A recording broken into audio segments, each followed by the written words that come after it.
Back to another Lunch and Learn. And today we'll be learning from Bethany McLean, who is a contributing editor to Vanity Fair.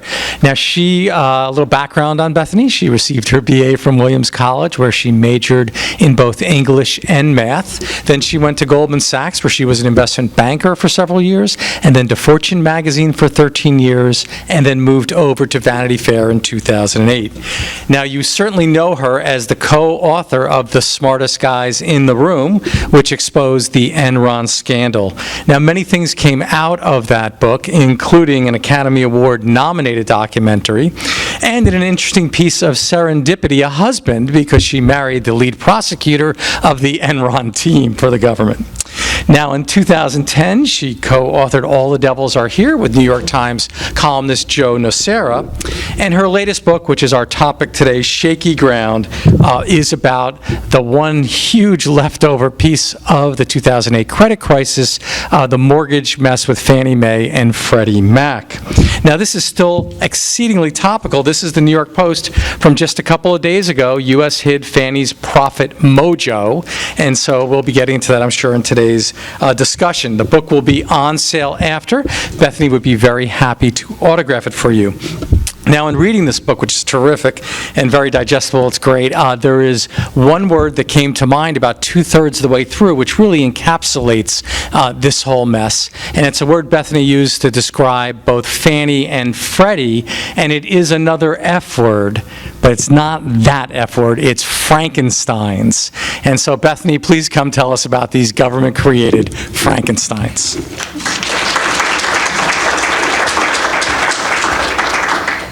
Thank you for that introduction, and thanks to all of you for coming. So, arguably my worst trait as a public speaker is that I tend to talk really, really quickly. So since we have a small room, if any of you want to holler, slow down, please go ahead and do so. So it's funny, I'll tell a story that's a little bit embarrassing for me. I was in Portland, Maine this summer, and we met a longtime friend at a bar there, and he said to me, well, what are you working on? And it had been 7 years since I'd been to Portland, Maine. The last time I was there was in the fall of 2007, and that was the last time I'd seen this particular friend. And I said to him, well, I'm working on a book about Fannie Mae and Freddie Mac. And he gave me this strange look, and he said, well, that's what you were talking about 7 years ago. Do you ever think about anything else? So I first got interested in Fannie and Freddie back in 2004, over a decade ago, in the wake of a big accounting scandal that both companies had. And I published a story in Fortune magazine in early 2005 that was called The Fall of Fannie Mae, and it was all about what this company was and about the accounting scandal. And I'll never forget this. An editor of mine said to me after that, he said, wow, I didn't think I could ever bear to read one word about this company, but that was sort of interesting. So the funny thing about Fannie and Freddie is that they are these huge, important companies. They own or guarantee over $5 trillion of mortgage debt. American homeowner debt is one of the biggest bond markets in the world. Back in the 1990s, these two companies were immensely powerful. Fannie Mae was America's third largest corporation, ranked by assets. Freddie was close behind. They were ranked number 1 and 2, respectively, on Fortune's list of the most profitable companies per employee. They're part of this hidden machinery of our world. Without them, the mortgage market would be incredibly different. Whether better or worse is a source of great debate. They are incredibly controversial companies, but people don't want to hear about them. I went to this housing finance conference that Goldman Sachs had I guess it was in the winter of last year, and the Goldman PR guy was there, and he asked me when I walked in, he said, what are you doing here? And I said, well, I'm working on a book about Fannie and Freddie, and he gave me a look and said, well, who wants to read that? So I think once you get interested in these companies, and I'm admittedly really biased since I've been interested in them for a long time, I think they are totally fascinating. You can't make up these characters, from Jim Johnson, who was the Washington power broker. The Washington Post once called him the chairman of the universe. He served as Fannie's CEO from 1991 to 1998. He used to paraphrase an old phrase about General Motors this way: what's good for American housing is good for Fannie Mae. And it's Johnson who's usually credited credited with building the formidable political machine that Fannie became. Johnson's handpicked successor was a guy named Franklin Delano Raines, who had grown up in Seattle, where his father was a custodian for the city's parks department, and his mother was a cleaning woman for Boeing, a company whose board on which Raines would later serve. Raines was a star. He earned a scholarship to Harvard, was named a Rhodes Scholar, interned in the Nixon White House, then served in the Carter administration before leaving to become a partner at Lazard. After his first stint at Fannie, he became the head of the Office of Management and Budget and got enormous credit for balancing the budget. When he returned to Fannie Mae in 1998 with a promise from Johnson that he would become CEO, his political stock could not have been higher. There was talk that he would become the first black president of the United States, until it all ended in scandal. The politics are just amazing. Jim Johnson was the primary architect of what former Congressman Jim Lee of Iowa once called the greatest, most sophisticated lobbying operation in the modern history of finance. Fannie, more so than Freddie, sat at the center of what Ed DeMarco, who the acting head of the Federal Housing Finance Agency, once called the housing industrial complex. This incredibly effective, extremely durable, and debatably unhealthy alliance between politicians, private industry, not-for-profit community organizations, Fannie and Freddie, and all the others who have an enormous stake in this huge enterprise that is the American mortgage market.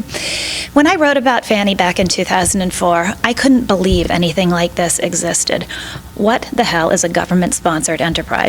It sounds like some sort of mythical beast, part government agencies, part normal companies with shareholders and boards of directors, but some sort of loosely defined social objective.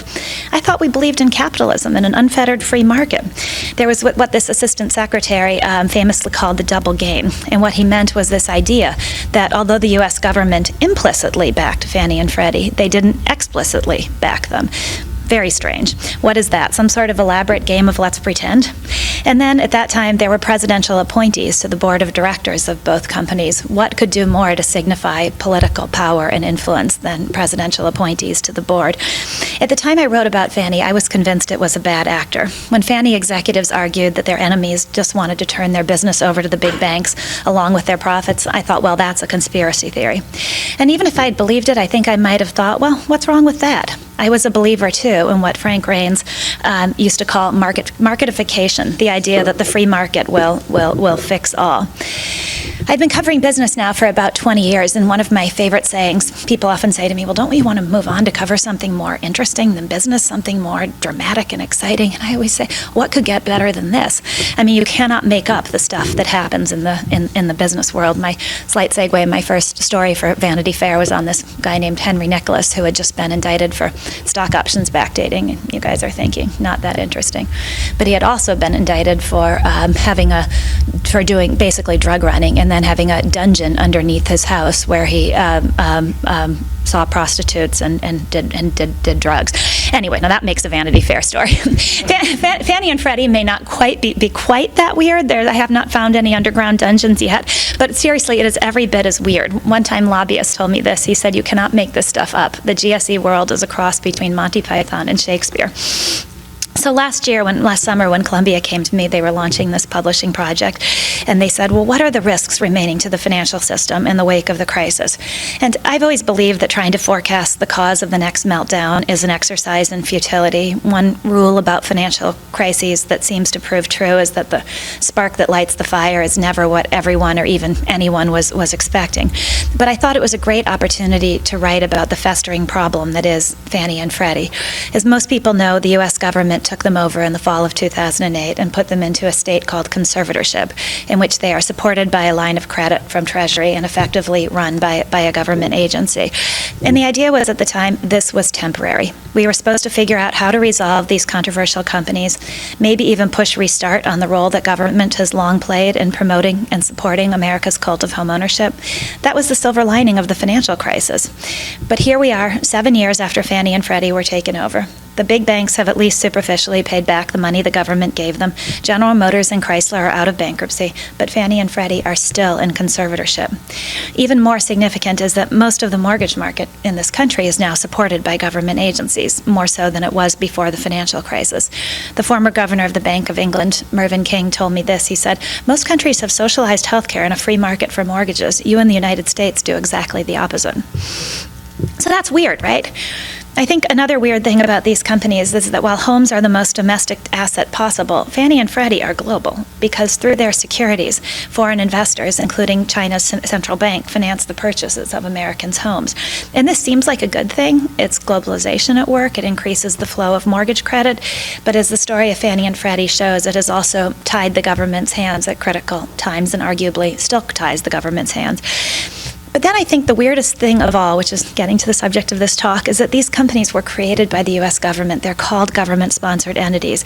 And yet the government, or at least some in the government, have at various times tried to kill them, and never more so than right now.